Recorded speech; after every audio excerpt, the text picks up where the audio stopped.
Hey now, hey everybody! I'm excited because I finally got a Q&A with Pete Bissonette from Breakfast Tea and Bourbon.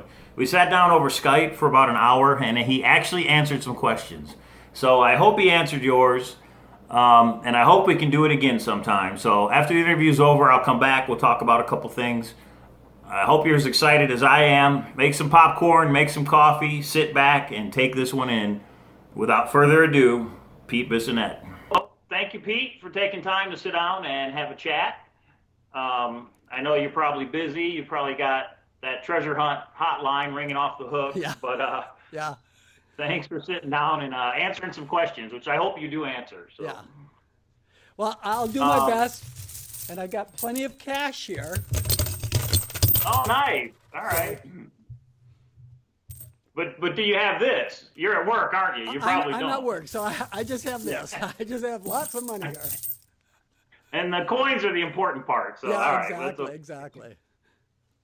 Um, so I've got a list of questions from a lot of the searchers, and primarily they're from there's a Facebook group.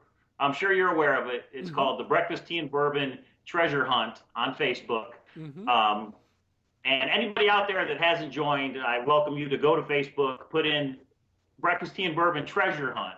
It's separate from your Facebook page, which is Breakfast Tea and Bourbon. Mm-hmm. This is called Breakfast Tea and Bourbon Treasure Hunt. Ask to join, and a lot of the searchers share ideas and where they've searched in that page. Some of the people were wondering, are you in that group? Can you actually see the comments that are in that group? I have not joined the group, and I'm wondering, should I join the group or should I stay away from the group? That's a good question. You know what? You could try and join, and if Dustin is the one who set it up, Okay, I okay, guess if that he doesn't sounds want good. you to join. Okay. Some people have thought maybe you made a alternate account so that you join that way, so you can kind of Oh, see no, what's no, no, going no, on in no, no, the no. group. Yeah. I'm a Okay, little mischievous, but not that way. you're right, right. So a lot of the questions I have are from that group, and I don't have them in any particular order. So we may go back and forth on a couple topics. So the first one, I was just wondering, have you yourself been on a treasure hunt? I have no, years ago, yes, but nothing in any recent memory, nothing in like the last, 10, 20 years. So any of the treasure hunting books that have been out there in the last 10 or 20 years, you never tried to look or read those books. Oh, I've read all the books. I mean, I have all the books. I've Oh, always okay. been intrigued by them, but I did not try to solve them. And I did not try to solve them, but I have them all and I've read them all. Okay. Is there any one in particular that you'd say was your inspiration for this treasure hunting book or your earlier treasure hunting books? Masquerade. Oh, okay. Yeah. All right. Um, so your first treasure hunting book was Kip's Armor, is that Yeah. correct? Yeah. Kip Summer, 1983 is when I um, decided to do it, and it came out in February of 84. Can people still purchase that book if they're interested in reading it? If they are, there have been copies on Amazon. I don't know if there are any on Amazon now. Um, I might have some somewhere, but I don't have any quantity. I just have a handful of them. Okay. If anybody's interested, should they shoot you an email? Yeah, yeah. If folks are interested, have them leave a message on the Facebook page, and then I'll dig to see what I can do, see how many I can find, etc. Okay, sounds good. All right, so let's just jump right into the questions. The first one is, how many voicemails have you gotten on the treasure hunting hotline that you say? Oh, golly. Um, I get anywhere from 1 to 12 a day. 12 a day, is that Yeah, right? yeah. Most of them are not 12 a day. On the weekends is when Sunday and Mondays are when I tend to get the most of them. So it's like after Right. the weekend. And then every day there's at least one that comes in, but most days there's multiples. Okay. Has anybody gotten close on any of the messages that you've left? I'm not going to ask any other details. Just wondering if anybody's gotten close. I can't really answer that. I can't answer that. Okay. Um, well, then that takes care of the second question. Did you hide the treasure yourself, and were you alone when you hid it? I did hide the treasure myself, and I was absolutely alone when I did it. Okay. Did anyone help you in designing the clues? No, So you wrote the book by yourself and designed the clues all by yourself? that's correct. Okay. Um, does anyone other than you and the person who created it know what the treasure is or has seen it before you hid it? Yes, folks at the office saw it before I hit it. Okay, interesting. So you're probably going to feel like you're on the witness stand here, but I'm just going to go through these Go, questions. go right ahead. Go right ahead. Yeah. All right. Have you hid anything other than the treasure we're looking for in other locations? As it relates to this treasure hunt, Yes. As No. it relates to Breakfast Tea and Bourbon? no, No. But I take it from your answer, you have hidden something else related to something else. possibly. Okay. So maybe, and here's a question I just thought of. Is there a sequel in the works? Will we see the characters in the book in another book at a future date? It kind of depends on how this one all plays out, but that's the intention. I'd love to do additional ones. In this book, there are 2 additional treasure hunts built in. There's at least 2 other tracks of clues in it that will lead people to a particular site. What I need to do to activate one treasure hunt or the other treasure hunt is to release either the missing chapter or the secret chapter. And that will divert attention, or it will actually activate one of the other hunts. So what's going on now is that there's a lot of people, let me rephrase that. There are people who are in different locations looking for the treasure that are kind of misguided, maybe more tuned into what's going on with one of the other treasure hunts that isn't there. So because there's a lot of clues that are all over the place. But when the new if a new chapter is released, it will guide people to one of either treasure hunt number 2 or treasure hunt number 3. Okay, so you think that people are getting clues designed for treasure hunt 2 or 3. You think they're following those instead of the clues for treasure hunt number 1, which is what we're looking for right now? Yes. Interesting. Okay. Is there any way to distinguish between those in the book currently? In Yes. other words, if somebody, there is a way? I won't tell you what it is, but yeah, there's a way. Yeah, there's a way to know that we're on the right track. Yes, exactly. Okay. And I won't ask what it is because I know you won't answer. So. Yeah. Okay. You can always Interesting. ask. All right. Yeah, right. All right, so here's an interesting one. How tall are you? 5'10". 5'10". So are you confident that searchers that walk the paces that are in the book, that they can arrive at the location you expect them to arrive at? Yes. Absolutely. Are you sure? I'm positive. And the reason my hesitation was, my hesitation went to my own thought processes when I was hiding the treasure. So what you can do, Mike, is after somebody finds the treasure and we're talking about it, you can come back to this question and I will give you some more information. Okay. It'll make sense at the end is what you're saying. Yeah, it'll make sense at the end. Okay. All right. Anyone who's watched your interviews on your website from before the book came out, you let slip that the Hodaddy line is a major clue to the location. You said that in one of the radio interviews. That's correct, right? I don't know if I've said that, but if I said that, that's absolutely correct. Yes, you did say it. Okay. Yeah, I can point you to the interview that's on your website. Yeah. So that being a true statement, can you say if the Nada line is also a major clue to the location? No, I cannot say that. So could someone find the location where the treasure is hidden without solving those 2 lines in the book, in your opinion? I think it's yes, completely. And the reason I say that is that there are multiple ways to find the treasure. There's not just one path to find the treasure. There's multiple ways to get to where it's located. Okay, and you said that you think somebody can get within 12 inches of the treasure, is that correct? Oh, definitely, yeah. And there's multiple ways in the book to come within 12 inches of the treasure. I won't necessarily say that. Okay, so one way to come within 12 inches, but Yeah. multiple ways to get to the location, a general location. Yes, exactly. Okay. People are going to be watching this interview over and over and over again. All right. Now here's an interesting one. Quite a few programs of learning strategies and in Breakfast Tea and Bourbon utilize the flow of chi. Yeah. Is the book or certain words in the book energetically charged? Does that make sense to you? It makes sense to me.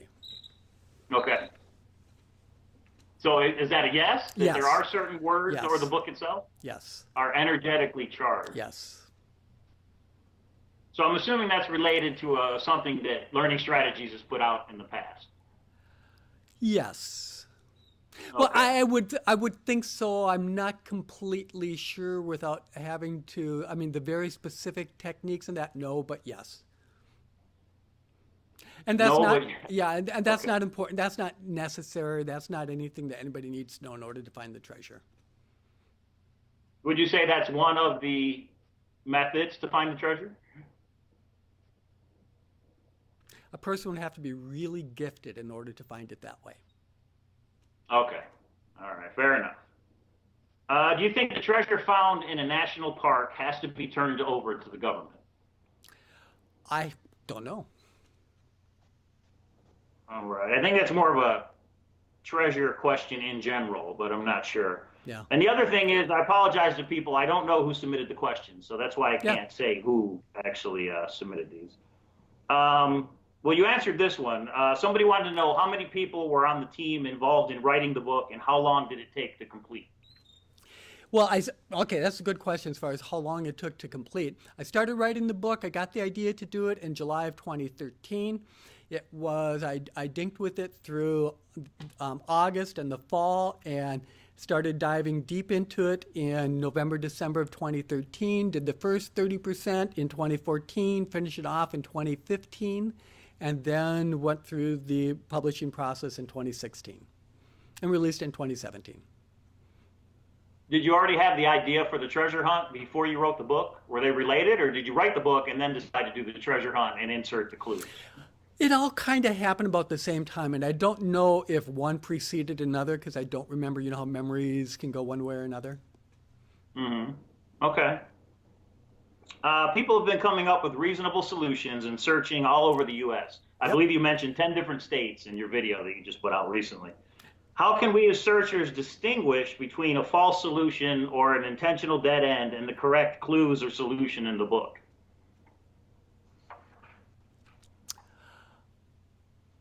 I do not know how to answer that.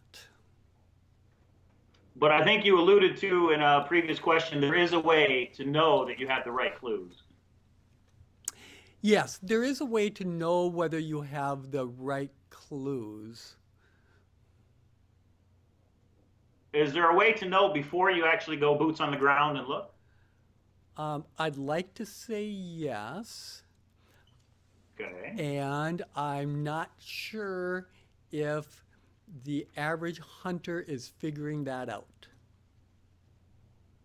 Okay. Does that surprise you that 3.5 months in, you don't know if someone's on the right track or not? No, I know whether, you know, people are on the right track or not from the people that have reached out to me. Am I surprised that someone hasn't found the treasure yet? No, I was just hoping it wasn't found in the first couple weeks, right? Right. And I was my ideal timeline would have been like in 6 months to a year, and Okay. and so I was kind of expecting that would be what the timeline would be. So I wouldn't want it to go Okay. over a year because then people lose interest in it. But you know, within 6 months to a year, I think would be ideal. Okay. If you can answer, how And close you- has and a you know- searcher been? First of all, I got to tell you this. Yeah. The reason I don't want it to go longer than 12 months is that Right. this is the first time I mean, I don't keep secrets. And this is so hard to keep this secret. And I don't like not, you know, there's always somebody you can confide in for a secret. There's no one I can confide in with this. I can't, you know, the rules that I set up is that I'm the only one who knows where the treasure is, and I won't tell anybody else where it is. But boy, do I want to. In my earlier interviews, I was so afraid I would just blurt out the name of the city that it is near. But I didn't, and I don't know what I would have done if I would have done that. But I just don't like. I find that I do not like keeping secrets. Okay. No matter how much fun the whole thing is, it's still a part of me is just kind of go, So do you think you can go the whole year without giving clues, or do you plan on giving some further information? It if come the year, if it's not found, yeah, I'll probably end up giving out more clues. Okay. Yeah. How close has a searcher been to the treasure that you know of? And this is a big one that everybody would like to know. I know. Has somebody been feet, inches in a park, in a state? I mean, if there's any way you could say. Oh, I can say that. I can say that. I think people have been in the state. Okay. But I can't go any closer than that because there's a couple things that I don't want to do. I'd like to give you some clues or something like that, but no matter what I say, any clue, if I give you some clarity on, what it's going to do is get somebody who's close all the way. So there's a bunch of clues. I know people have been asking me about this, that, and another thing. And I know if I answered this, that, or another thing, those individual ones there, that just like that, within a day or two, someone will find the treasure. So you know that somebody's been that close then? No, what I know is that people's thought processes, and like I got an email from somebody today. It was just tons of information about what this person is doing to find the treasure. So I've been seeing people's thought processes. I see where people are going left when they should be going right, if you will. And some of the clues will just be what it takes for somebody to go, boop, I'm going there. And I guess that ties into the next question. Can you say why the video of you hiding the treasure has not been released, and are you going to release it or not? I'm going to release it, but honestly, I probably won't release it till after Treasure's Find because there is a clue in it that I can't get rid of, that I can't blur out, that I didn't know was there, and I didn't even realize it was there till sometime, I don't know whether it was just before the treasure hunt started or sometime after the treasure hunt started when I examined it and looked at it, and I realized, holy crap. So it'd be too big of a clue for somebody. It will be too big. It's going to give, it'll give some people an unfair advantage. If I would have done it right away, if I would have done it like on day one or the week before, the treasure would have been found immediately. So that tells me there's a landmark of some kind in the background, I would think, where people would be able to recognize where the location is. Okay. I guess that's fair. But you will release it after the definitely. Yeah, definitely. No doubt about it. I really wanted to release it beforehand because there's some fun things that I did with the video when I made it that would have been nerve-wracking for some of the treasure hunters. And you and I, when we get on for after the interview and we talk about that particular video, you'll know exactly what I'm talking about. And you'll let me see a copy of it? Oh, yeah. Everybody will see it. Yeah. Right. Yeah. Right. Okay. Do you have a way of knowing if it's been found if the finder does not contact you right away? No, the only way I would know is if I would go there and check it out myself. And there's not a rat's chance anywhere I'm going to do that. So you're going to go as a year, you won't go to find out if maybe... No, I'm not going to go. I'm not going to go there. Okay. If no one finds it by this winter, can it be found with snow on the ground? Depends how much snow. And depends on whether or not the treasure is hidden with their snow. True. I know somebody that searched it said there was a lot of leaves on the ground, and he thought maybe that concealed it to where he wasn't able to find it. Yeah. Is that a possibility or no? Well, anything's a possibility. Okay. Yeah. In the book, is Fred and Myrtle's last name Flutie? I don't think there is a last name in the book. Is there? No, there is not. He's saying he's asking what you had in mind when you wrote the book. should Fred and Myrtle's last name be Flutie? Flutey. I don't. I have to go through all my notes for the characters and their names because a lot of the characters have full names. I mean, they have backgrounds and everything like that that didn't make it into the book.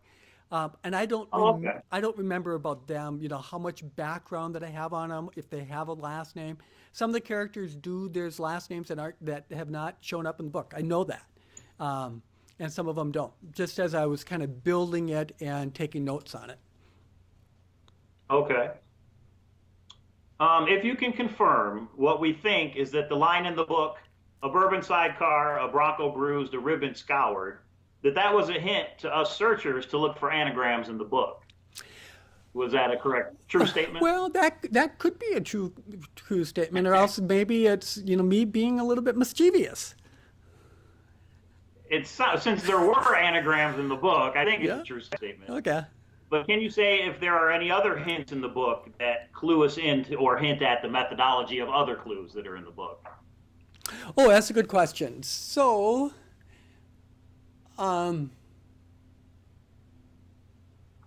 yes, one just came into my mind. Okay, so we at least have one other one. Yeah, there's at least one other one, and I would imagine there's so many clues in the book. I would imagine that there's more than that too. But without having, I can't answer that anymore. I don't know. Without having all my notes and all that kind of stuff, which is all locked up. But you said at least one. At least one. So we think there might be one. Yeah, at least one. And are all these clues that you're thinking of, are any of those red herrings, or you're talking about actual clues that we should be using? Oh, the ones I was just thinking about now, they're actual clues. Okay, so there must be a lot of actual clues in the book, is what I take from that. I guess people can take it how they want. But, yeah, okay. I think there are. I think there are a lot of clues in the book. So if you can't think of them all right now off the top of your head, then I can't think. No, there's no way on earth I could think of all the clues right now because there's some of them are major clues, some of them are minor clues, but there's a lot of clues in it. And you said 14 or 15 clues to the city the treasure is in, correct? There's 14 to 15 clues that will get you to the general area where the treasure is. Yeah. I can't. Okay. Whether it's not is in a city. It's kind of like I can't answer that. Or the surrounding area. Surrounding area, yeah. It'll get you to the area. Okay. I don't think anybody, well, at least I never took from that statement that you meant within the city limit. In the general area of a city, if we can come up with that city. Sure. Like I live out in the country now, and the city I live in is Minneapolis, even though I'm miles from the Minneapolis city limits. Okay. Can the winner have the option to take coins and cash? Can they split? If they don't want if they would like some of the coins, but not 50,000. Yeah. I got lots of. I got a box of them right here too.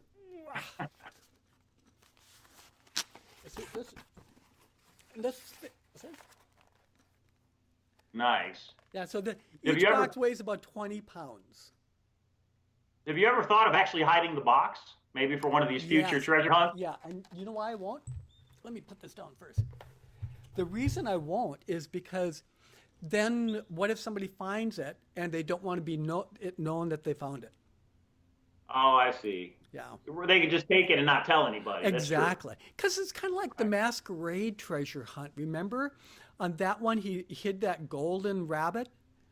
Yes. Someone, if you found the golden rabbit, if you didn't want to have the publicity, the notoriety with it, why tell anybody that you found it?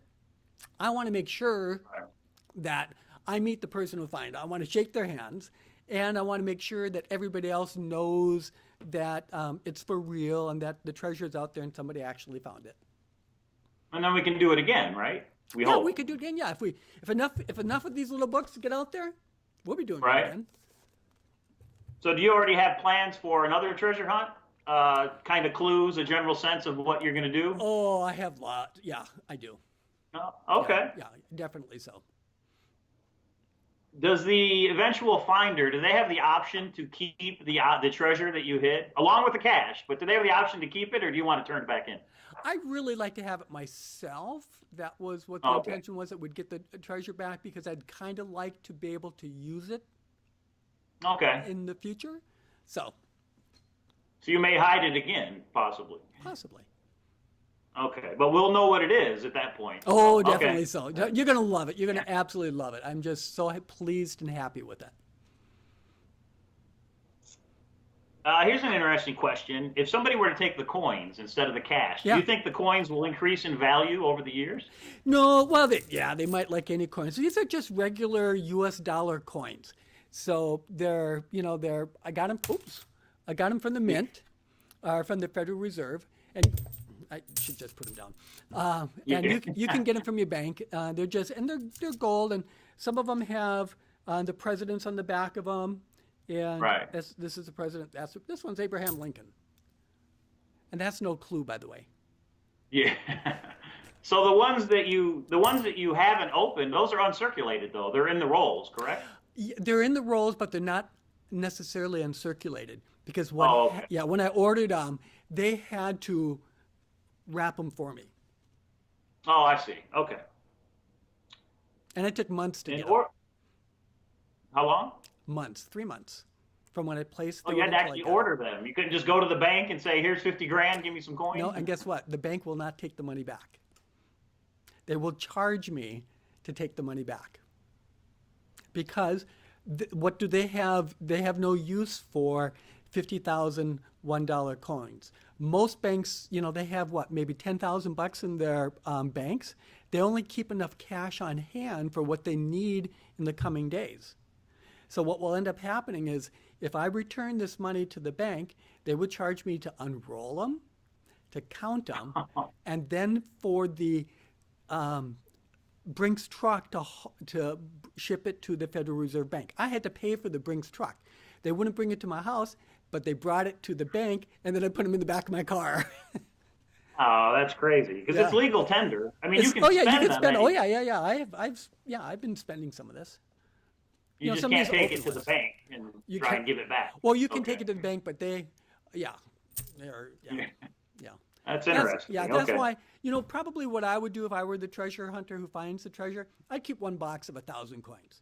Get your Yeah. mileage out of it, and then just start to spend it. Because it's going to be a Right. great show and tell to start with. Oh yeah, definitely, definitely. I plan on it if I can find it. I plan on taking at least one box, maybe more. Yeah, well, go ahead, because Um, I'll have all this money. I have to figure out what to do with. How many would you say you've opened? I've opened $3,000 worth of coins. So, Okay. 3 boxes. You've got 3,000 loose coins at your work or at your house. Yeah, I got in this bag right here. I'll lift this up.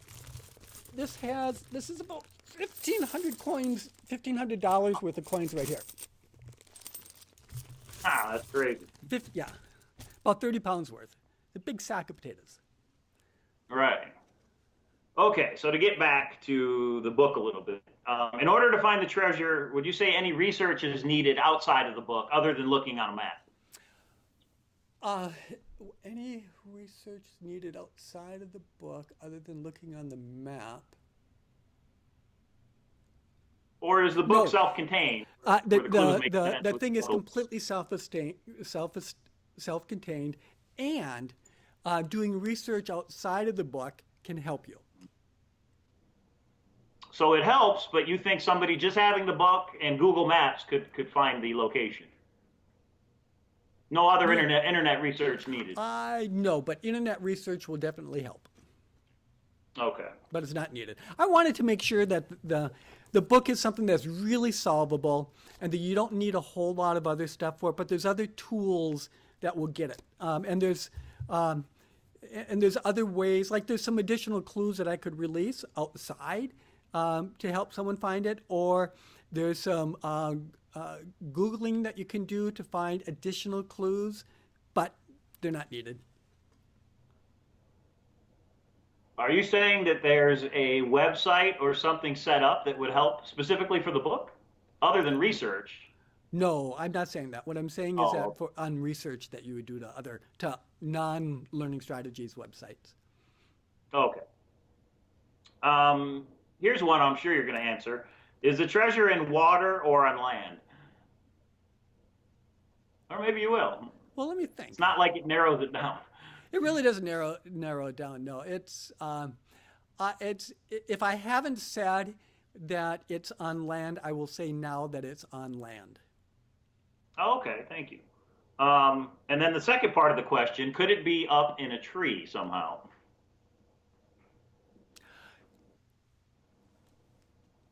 Possibly. Possibly. Okay. But you have said we don't need any tools, so we don't need to dig. Is that correct? It's not That's buried correct. in the traditional. That's correct. You don't need any Okay. tools. So that sounds like it's hidden in plain sight somehow. Interesting. Okay. Is there any hint to the size of the treasure? Bigger than a Hot Wheel car? Smaller than a Barbie? It fits my suitcase. Okay. So that would be no, there's no hint. Yeah, no hints. If I was 10 feet from the treasure, could I see it? Well, it depends on what direction you're facing. If I was 10 feet from the treasure and knew what I was looking for, could I see it? I can't answer that. Okay. And then this one you probably won't answer, but could we get some hot or cold signals on how close someone has been? Not No. sure how you would answer that. No. No. No. Can someone with a physical disability access the trail or path where the treasure is located? Is the treasure wheelchair accessible? Is what they want to know.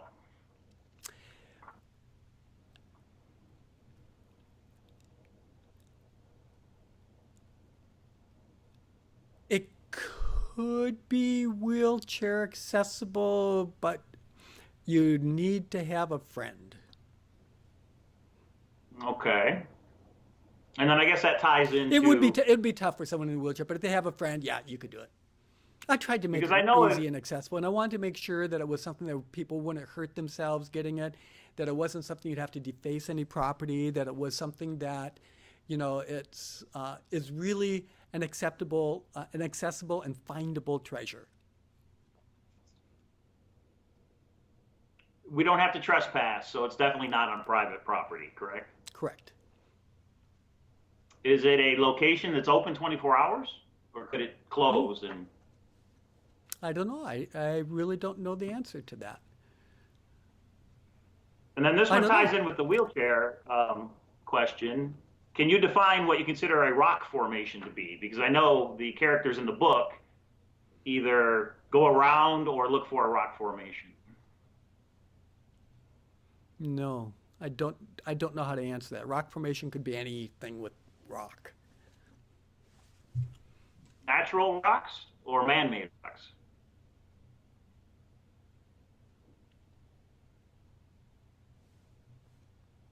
Maybe. Rock. All right, I'm It's trying, rock. everybody Yeah, out there. I'm trying. Don't say I didn't try.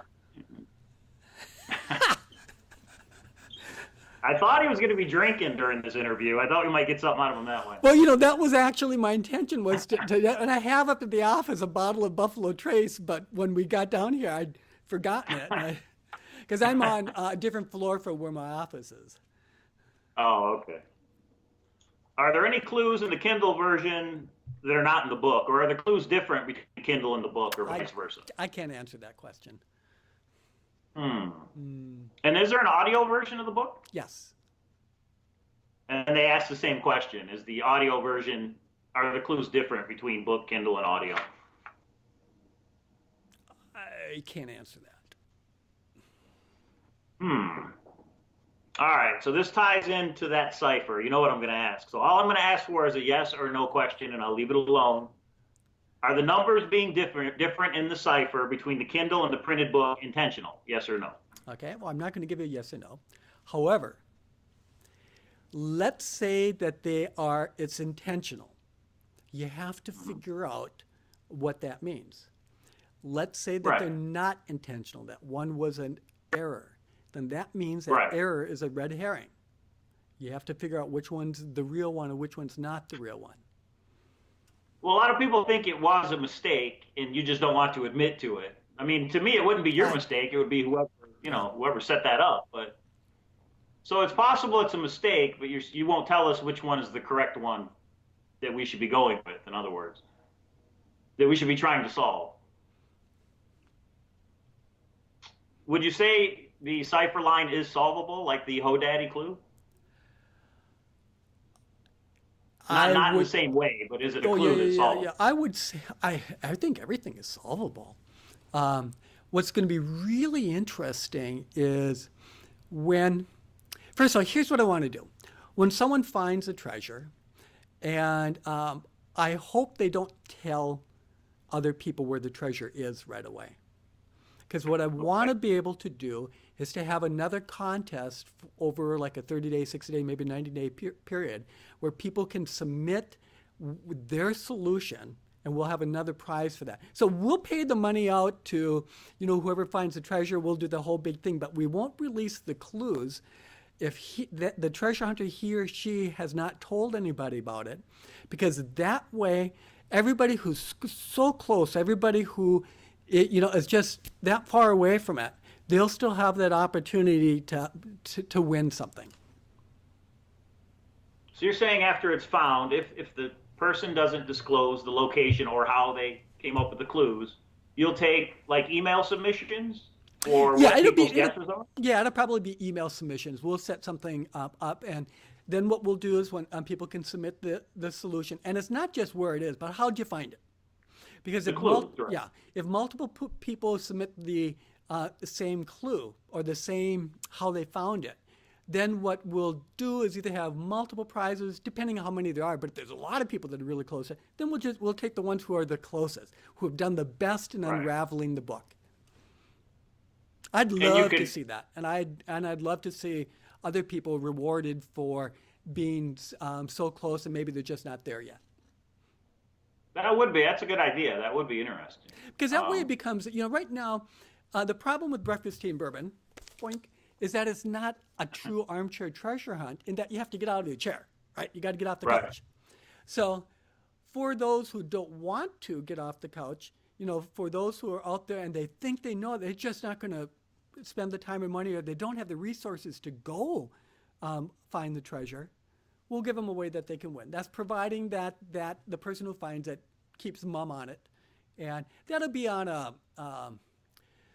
that'll have to be on what do you call it, where I got to really, it's going to have to be a trust thing between me and him or her.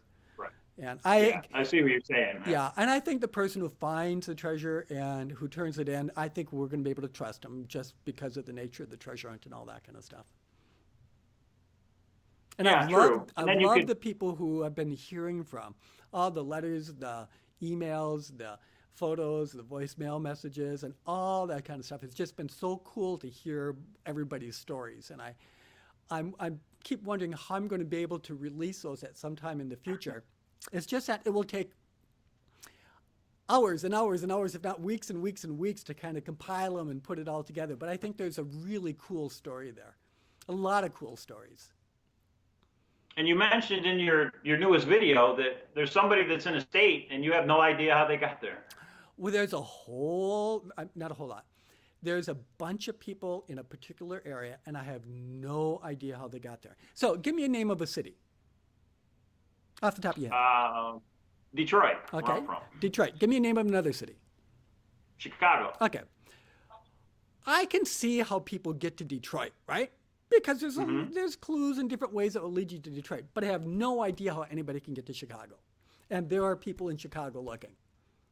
So there is something that's in the book. There's something that someone has unraveled as a coincidence, or which has become an unintended red herring, that's getting people to Chicago. And I can't wait to find out how they got there. And that's more than one searcher, would you say? Oh, yeah, there's more than one searcher, yeah. Wow. And they're actually there searching. It's not just from home on the internet. They've actually gone there. They've actually gone there, yes. Wow, interesting. Okay. There's only a couple left. What took longer, writing the book or designing the clues and inserting them into the book? Coming up with the title of the book. Oh, okay. It was just absolutely horrible. Then I'll answer the other question. So what happened was we had all these different factions for the title, the publicity people, the booksellers, the distributor. Everybody wanted a certain type of title. We'd come up with this particular title, and the publicity people would say, oh, you can't use that because no one will ever remember it when you say it on the radio. A bookstore will say, no, that's not, you can't say that because that's not memorable, or you can't say that because it sounds too much. There's all these different things. But when I came up with Breakfast Tea and Bourbon, and we had 300 some odd names that we're working from, that was one instantaneous. Everybody went around the horn and said, yes, yes, yes. That's the one. Yeah. So which one, so what was your question about the clues and... What took longer, writing the book or designing the clues and figuring out where to insert them in the book? I don't think either one took longer than the other.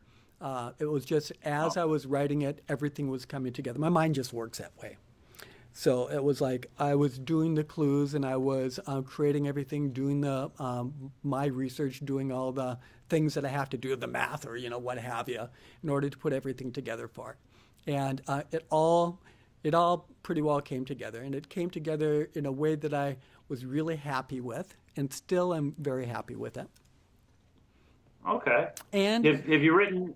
And I know that let's say there's going to be book number 2, and I'm not going to promise that because I don't know.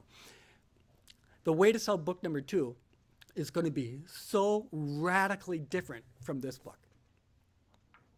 Well, with the treasure hunt. Yep. What's that? Oh, okay.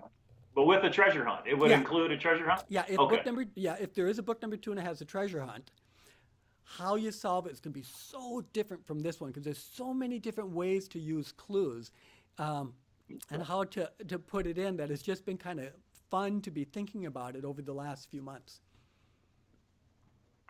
So I know you're a gambler. You're pretty good at blackjack. Is that correct? I used to be pretty good at blackjack, yeah. You counted cards and got into the whole thing? Yeah. It's been a while. So you're a numbers kind of person. I'm a numbers basically. person, yeah. I know numbers. Okay. So, and I don't know why they're asking, but this is what's on here. Pick your favorite number 1 to 10. Okay, you were breaking up at that point. Pick a favorite number what?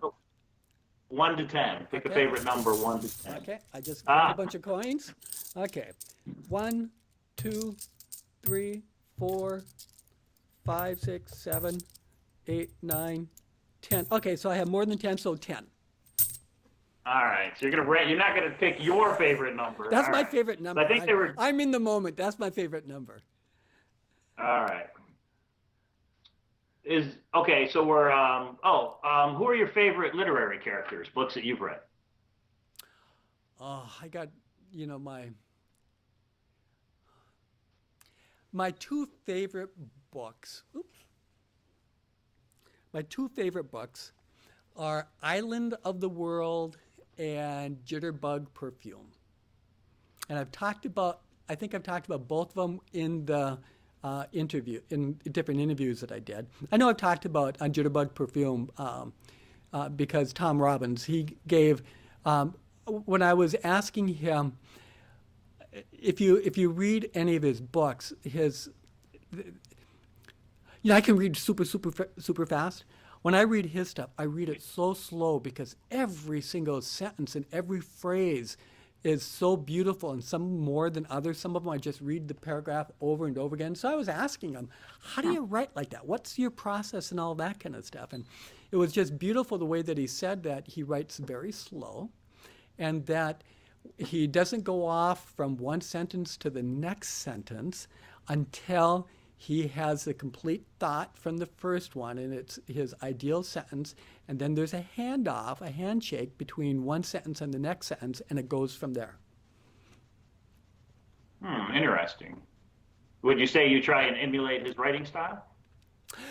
Oh, I don't know if I tried to emulate his writing style, but I know that just from what I understand about how people write and everything like that, is that if you read a lot, and if there's writers that you like, there's things that you pick up from somebody else. But I read enough that my writing style is different from his, significantly. But I would like to say that there's some things that he does that I do. But that's also, stretching it. Okay. Yeah. Okay, there's only a couple more.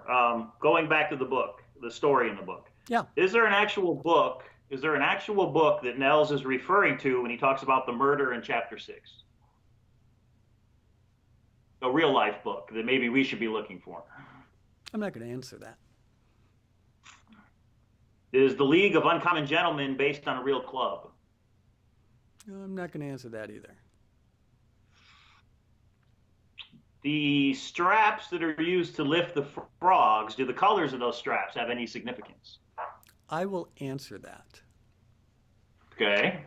No. We got 1 out of 3. That's Yeah, not yeah. bad. No, That's the answer? there's no significance. Did I actually put colors of the straps in the book? Yes, I think Yeah. you did. You did. Well, no. Red, blue, and yellow, if I remember off the top. Yeah, red, blue, and yellow. Yeah, red, blue. No, there are.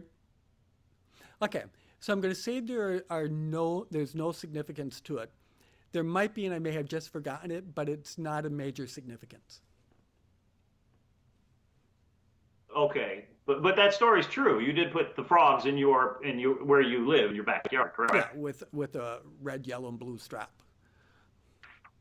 Okay. And you know what the strap colors have to do with the weight that the straps can carry. So the yellow straps, they're the ones that can lift the greatest weight. And then I don't remember, I think the red's the blue's the smallest one, and then the red is next. Oh, okay. So that would be why certain colors go certain places on the frog. Okay, Yeah. that makes sense. Okay. Well, then we did get an answer. All right. Yeah, okay. Are you a fan of the Harry Potter books? I'm a fan of Harry Potter, the movies, and I've read all the books. And I've watched all the movies, and I've been to Universal World. Oh, you have, since they opened the Harry Potter exhibit? Yeah, I loved it. Absolutely loved it. Oh, cool. As a So matter you of are fact, a fan. As a matter of fact, I hadn't read any book till I was to Universal World. And I loved the ride so much that I read all the books. Okay. How many times have you been to New Orleans? Oh, I don't know, maybe half a dozen times. Okay. I was I there won't for, ask you when was the last time you've been yeah, there. I couldn't tell you the exact dates for the last time, but I've been there for conferences, I've been there for a marathon, been there with a group of friends. And how many times have you been to Louisville, Kentucky? I don't know how many times to Louisville. But you have been there before. Oh, I've been to Louisville, yeah. I've traveled the country. The only state I have not been in is Alaska. Okay. So I guess that's a clue. Yeah, right. Well, I've probably been in every major city and sub-major city too, because I've traveled all around the country. I love to travel, and I've rented RVs. so you've actually done basically what's in the book. Kind of. I mean, yeah. So, this is a big one for me because I find it hard to believe, but what you said was you took a big map of the United States, you put it on your dining room table, you close your eyes, you twirled your finger, and you picked the place. Yeah. Is that true? That's absolutely true. Absolutely true. And then I had to go, and I looked at it, I go, oh, this is kind of interesting, and it's like, and then I did it 2 more times. Oh, so the first one you didn't go with? Is that what you're saying? No, remember there are 3 treasure hunts in the book? Oh, that's right. Okay. Yeah. So I did 3 times. The first one, oh, yes, that was the first one. The one, I have to go back to my notes. I'm not 100% sure which one was the first one that it landed on. And is that just the city that you picked, or you actually picked the actual location with your finger where the treasure is? No, it's not the city. It's about a finger's area. Right. And I could, General. so let's say, I landed here. Possibly Hmm. this would have been good, or this would have been good, Okay. but General vicinity. Okay. yeah, general vicinity. I would say within, within a thumb of it. So once you pick this general vicinity with your finger, then you had to actually visit it and come up with the clues on how to let us know where it is. So you didn't have that in your mind beforehand. The clues. No, I did not. Hmm. Interesting. Okay. I would have thought you would have had a spot in mind first and then designed the clues around Well, it. see, it's funny you should say that because that was one of the things that I wanted to do. But the reason I didn't do it, because then I figured, well, somebody who knows me or can figure out what my past is will be able to figure out where it might have a leg up on the treasure. So, like I've been to Detroit, could be near Detroit. Well, it could be, or Denver or anything like that. I just wanted to make sure that it was as random as it could be. Okay. That was a little weird. That it was as random as it could be.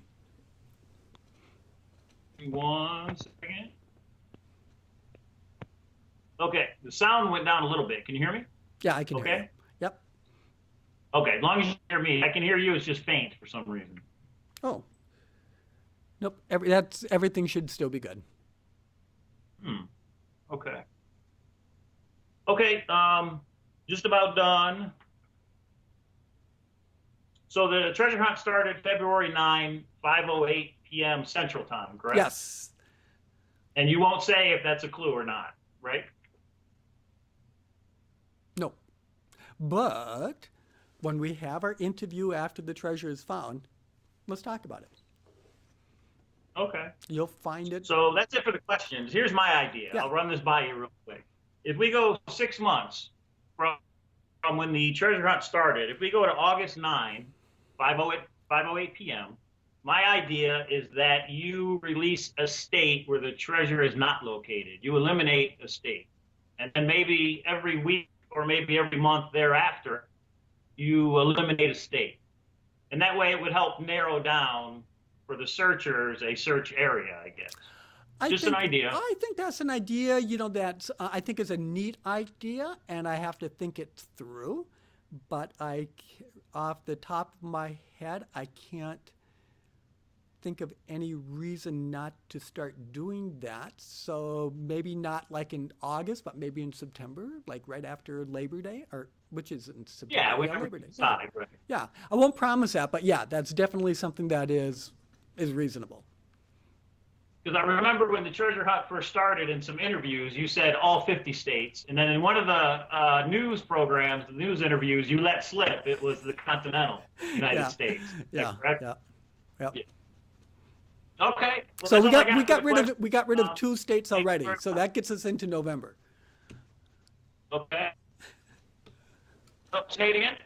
We've already eliminated 2 states. Oh, true. Because we're in the continental, so we have 48 states left, correct? Yes, that's correct. Right.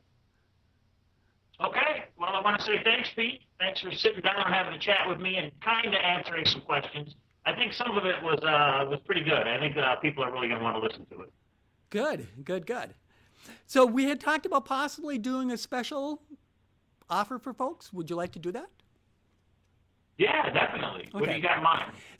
Okay. So what did you have in mind for a special offer? Okay, so here's what I've been thinking. This would be for all of your people who have not dived into the book yet or into the treasure hunt who would like to.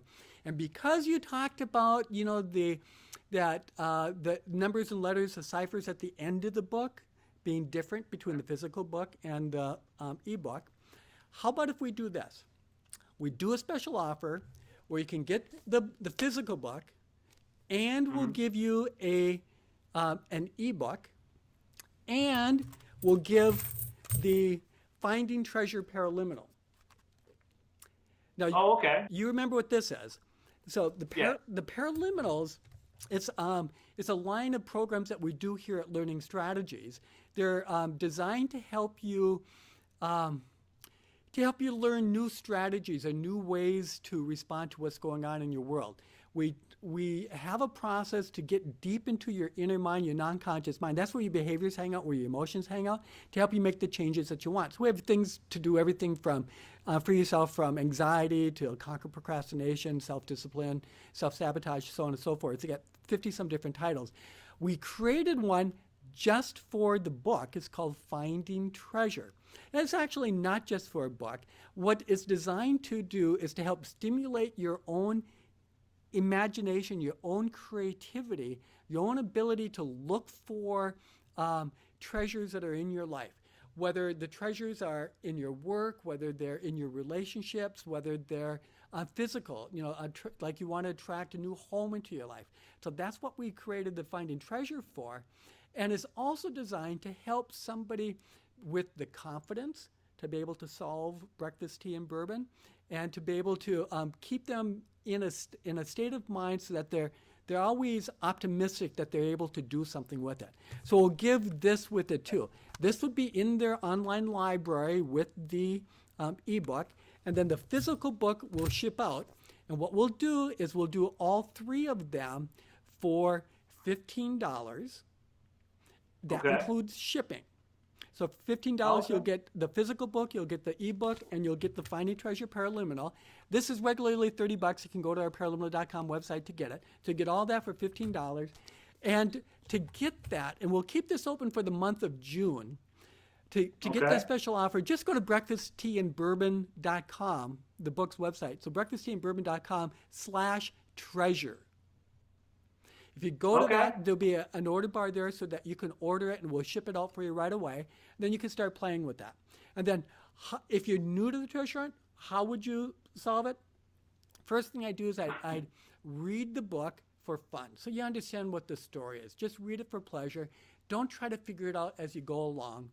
Just kind of go with the flow and the rhythm, if you will, of the story. Then go back and try to figure it out. With your highlighter, and highlight things that could possibly be clues. Make your notebook or whatever it is that you want to do with it. But first of all, get to understand the story, because there's treasure in the story, right? And that'll make it a lot easier then to go through and find the treasure itself. And for somebody that already has a copy of the physical book, it's always good to have a second one to, like you say, highlight it, make notes, have a good copy, and have a copy with notes in it. Yeah, or also to give a copy to a friend. There's a lot of people that have bought lots of books for their friends. So that's for friends and relatives. So by all means, to have another copy of it, great. And in your latest video you put out, you did edit the transcript for the Paraliminal. Is that correct? Yeah. Yep. So there might be a clue or two in there. There's a clue or two in the Paraliminal for sure. And you don't need that clue to solve the treasure. Okay. And it might help make it easier to find the treasure, though. And I got to give a shout out to Jeremy, because before you ever mentioned the Paraliminal, he was convinced there was a clue in the Paraliminal. I didn't believe him, but it turns out he was right. Yeah. So that's pretty Jeremy's good. right. Yeah, absolutely. All right. So Breakfast Tea and Bourbon /Treasure. The offer will run till the end of June. Yep. They'll ship you the book, and then you can log online and get the electronic version of the book and the Paraliminal. You can download it. Is that correct? Yeah, exactly. As a matter of fact, you'll be able, within seconds of placing your order, you'll have immediate access to the ebook and the Finding Treasure Paraliminal. The book itself will be sent through, the mail, so that'll take a week to 10 days or however long it takes to get to you. But you'll have access immediately to the ebook, and you'll have one that you can open on the Kindle app and one you can open on the iBooks. So you can open in either app. And I'll just say the Kindle version is a big advantage because you can it's searchable. You can search the words. Just think, if you're out in the field searching and you want to know how many paces they walked, you search on the word pace, you got it right there on your phone or your mobile device. Yeah. And you can download the book, so you don't have to be connected to Wi-Fi. You want to know how many miles they traveled, just search mile, and it all comes up. That's what I've been doing, and it's a big help to be able to search. What's interesting about the book is that, people have been sending photos of them out on the hunt. And many of the photos, they have the book. But guess what they've done? They've taken the jacket off the book. So they're out there with this black book, as opposed to this book. So if they ran into another treasure hunter, nobody would know that they're on the hunt. But since they're on a black Oh, book, I see. yeah. So if I do this again with another treasure hunt, how this is yellow on the inside, Right. that's going to be yellow too, so that you can't hide from who you are. So that if you're out there in a hunt and you're out there looking, and somebody else is too, they'll see you. To run into each other, just Yeah, like in the yeah. story. That would be interesting. Yeah, yeah. So, I was really expecting to have heard stories of people actually meeting each other on the hunt. I haven't heard any Right. of those stories yet. well, spread out over 10 states, I can see why. But maybe if we start to narrow it down, maybe Yeah, but we'll people see. are narrowing it down. So it's like, it's like that Yeah. one city, where, the Detroit or Chicago, whatever it was. They're getting Right. pretty close in that city. They should have. Because whatever it is that they've tuned into that city, they're all going to the same spot. So because you took the dust cover off, I thought you were going to mention the target on the book has got several spots or dots on it. And inside on the cover, the actual dots are imprinted in the cover of the book. And now what I've heard, and maybe you could tell me, is on the paraliminal, it's the same way. Those dots are imprinted on the actual paraliminal cover. I don't know that for sure. That's what I've heard. Yes, they are. And if you go to Breakfast Tea and Bourbon /media to the media page where there's images of the book, Okay. you will see images with dots in different locations. Other than what's on the book currently? Yes. If you have a copy of the original review copy of the book, the dots are in a different location. So that would tell me it might be a clue there because you changed it. I know you changed the clues in the advanced copy because you didn't want people to have an unfair advantage before the contest started, correct? Yeah. And the next time that we print the book, there'll be a different set of clues on the cover of the book. Not a different set of clues, Oh, a different set interesting. of dots. So the question is, what do you do with those dots? And is there something in the book that relates to the dots? Well, to me, it's a treasure map. What you've done is created a treasure map on the cover of the book, which I thought was a really cool idea. A disguised treasure map. A disguised You would be treasure surprised at how many people didn't realize those dots were on the inside of the dust cover because they never took it off. They Yeah, never had a reason to. Or even the dots that are on the outside of the cover itself. Right, right. So that is a clue then. I think you just confirmed that, correct? I wonder how many people have really studied the photographs here. Oh, yeah. Okay. That's another one, huh? How about the back of the book? Anything on the back of the book? The coins are on the back of the The book, coins are on correct? the back of the book. Yeah. There you have it. Breakfast Tea and Bourbon. All right. So last thing, did you ever think when you released this book that there would be somebody that would put a video on YouTube that using Scrabble letters would actually show some of the anagrams in the book? I didn't think somebody would do it through anagrams, but I expected that somebody like Mike would show up and would be Okay. doing what you're doing. I just, So you're saying I missed the clue then? You're saying you thought there would have been a different clue that I would be showing? I think that's what you just said. I'll have to rewatch this a couple times. you're pixelating right now. All right. Okay, sorry. Interesting. Okay, well, definitely something to think over then. So thanks for the time. Thanks for the chat. Maybe we can do it again, down the road. Yeah. If some new things develop. And, Yeah, absolutely. You got anything else? You wanna No, add? just thanks for the time. I enjoyed talking with you. It's been fun to watch your videos. And like I say, it's also been fun to read what everybody's been sending in. And there's sometimes I just kind of wish, don't go to the left or the right or whatever it is. Or sometimes I say, no, don't go there, don't go there. So it's just All right, well, it's been a lot of fun. It's been fun, yeah. Okay, All right, thanks. we'll see you again. All right, thank you. Okay, there it was. What do you think? It's taken me about 5 hours to get this thing synced up right. I had problems with the audio. I had to run it through Audacity and take the two different soundtracks because we were on Skype, combine them into one sound wave, add it back to the video, and then manually sync it. So if it looks like the voices are off a little, it's because they were. You can see how my phone, it pixelated, things froze a little bit. None of that's Pete's fault. All that's my fault. Pete had the gear, and Pete was nice enough to set this up. So all the quality issues are mine. But what do you think of the video? I think we got some. I think we got some tidbits. I'm definitely going to watch it a couple times and take notes. I think what I'll do is make another video of takeaways from the Q&A, and maybe we can kind of make a list of things we know now to be true, which I think maybe we suspected before, but now we know. We got some confirmation, right? And then I've got to think about what he said at the end there. He thought there would be a mic making videos, but not on the anagrams, and I think I cut him off. So is there a clue I've missed that he would have thought somebody would have been talking about? That's interesting, isn't it? And now as I rewatched this for the second time, as I was editing it, there's questions I didn't ask. I totally spaced on the Sunshine poem. Didn't even ask him about it. When he said he was numbers guy, right then I should have came up with the chapter title with the punctuation and how we turn it into numbers. He may not have answered, but at least we could see his expression, which I think his expression and his mannerisms are as important as what he says. So if you like the video, click a thumbs up for me, hit a like, comment on the video, and I can't tell you how important it is to share it. Share it with your friends, share it with your family, put it on Facebook, put it on Twitter, put it on wherever you post things and share things. Because it shows Pete that this is a viable way to get info out there.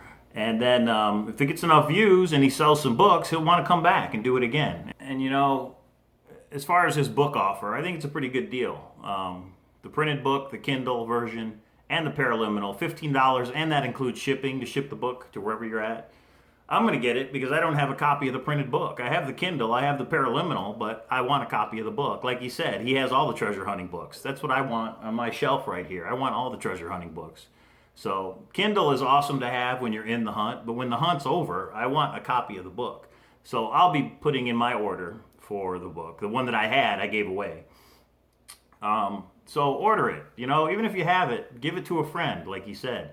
Share it. Give it to kids, grandkids, nephews, nieces. Get them involved in a treasure hunt.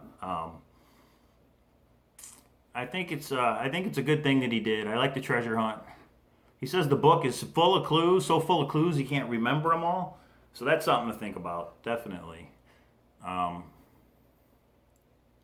Yeah, and if there's any questions that I should have asked that I didn't, put it down in the comments below. So next time, and I'm definitely going to hit him up to do it again, you know, I'll have a running list of questions to ask him. So Pete, thanks again. The quality issues are mine, and I hope the video is at least viewable. You know, nobody needs to see me. You're the important one, and yours was crystal clear. So I hope that's good for everybody. I hope you enjoyed the video. Subscribe. Let me know what you think. Shoot me an email. I'll see you guys next time. So yeah, order it. I'm going to. It's only $15. I can think of 50,000 reasons to order that to get that $15 deal.